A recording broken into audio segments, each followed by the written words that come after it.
When you're waiting in a long line at the supermarket, you might want to think about the reason for it. If it's because of slow or lazy cashiers, then you should not let it ruin your mood. The cashier might just doesn't care about their job. It's not my place to judge them for that, but it still makes me mad when I have to wait for what feels like forever just to get out of there. Some people think we're just throwing all the groceries into a bag like Tetris. It couldn't be more wrong. Shopper skills are very valuable and deserve respect. Our work isn't only about packing groceries but also about packing them properly. Hi. My name is Daniel, and I'm an Instacart shopper. You might find my videos helpful if you're new to the job or want to talk more about it here on YouTube. I am genuinely excited to have you here. Let me know in the comments if there's anything I can help with. I hope you enjoy and subscribe to my channel. In today's video, I'll say, don't trust the cashier bagging your groceries. I am used to helping them, and sometimes I have to reorganize items mixed in a bag. Like soap and cheese in the same bag. It's important to check in the app if the customer leaves some instructions, like using paper instead of plastic bags. Today's customers are also extremely interested in sustainable bagging solutions, and some of them ask us to use paper bags or keep yogurt in thermal bags until delivery, so pay attention to instructions left by customers. Don't follow can screw your rating up. Packing groceries into bags is a tedious task. It takes time and energy to do it right. But with the right packing strategy, you can make this task easier and more efficient. But, how do we do that right? Every day, we go to the grocery store and pack customers' groceries. When you get to the grocery store counter, you'll find a lot of different things in a trolley. Frozen food, canned food, dairy products, and cleaning supplies.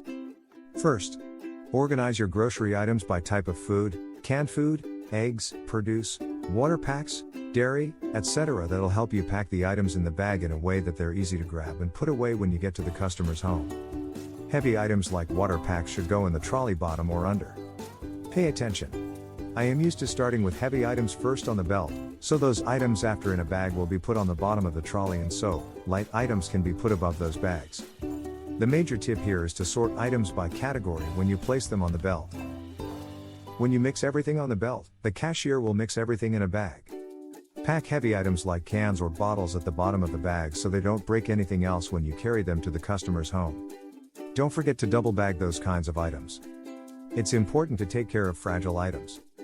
Salad, cilantro, fruit, eggs, or other fragile items in separate bags, so it doesn't get squished by other products or get knocked by onions around in your bag. You should then put any dairy products in a separate bag and place them on top of the other heavy bags. Finally, you should keep an eye on the weight and balance of your bags as you load them up with groceries so that they aren't too heavy or unbalanced. A good rule of thumb is to try to fit about 15 items in each bag. Another tip is to avoid younger cashiers. They don't have patience in sorting items in a category, and even if you put the same variety of items on the belt, there's a high probability they mix soap with meat.